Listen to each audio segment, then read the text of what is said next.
Right, so obviously, we've been bitten by the injury bug here in Phoenix. Super unfortunate situation. Down Kevin Durant, down Bradley Beal, down Yusuf Nurkic, Grayson Allen in and out in that time frame as well. What have you seen from the Suns in how they've been able to try anyway to deal with the injuries that they've had to manage over this last week and a half or so?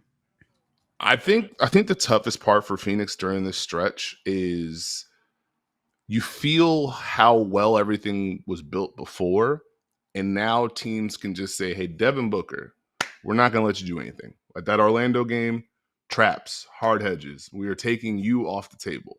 And there's like a trickle-down effect. So like all the nice, fun things that you found, like Tyus Jones as a playmaker, well, now you need him to be a playmaker at a certain level. And defenses are going to allow certain things to happen. Royce O'Neal and dribble handoffs is really fun when he's out there with KD and Booker and Beal. It's not as fun when teams are just saying we're going to switch that and we're going to stay in front and you just got to handle it. A lot of pressure on Ryan Dunn to now not only make shots, but those drives feel a little bit different. So I think it's tough because the context makes it so hard for what Phoenix was running to pop with this group. You don't have kind of that weight of, okay, here's our starting line with our big three. We can stagger these guys. Now those guys can give us a lift. We feel good about O'Neal, Allen, Ryan Dunn. Everyone kind of gives us a pop. Those guys are now having to level up, and defenses are not really cooperating with Phoenix at all.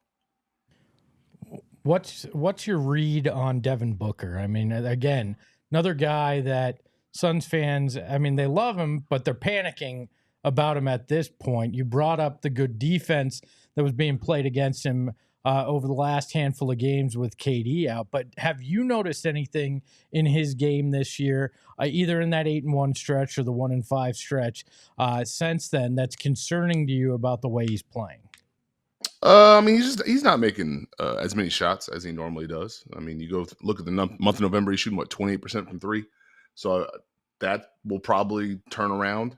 I think it's the type of shots that he's able to generate, the type of looks he's able to get, and then the drives that he's able to get. How easy are these? And can they flip it to where they can kind of open things up for him in a different way? I wouldn't say I'm concerned about Devin Booker. It's just not ideal, and the context does not help him at all. So my read is there are moments where he's trying to create, and then there are moments where he's trying to make sure he impacts the game scoring-wise. And then it's hard when, okay, we get a pin down from me early, defense is right in my face, it goes to a pick and roll, it's a trap. It's hard for him to catch a rhythm right now. We all silly like the mayor.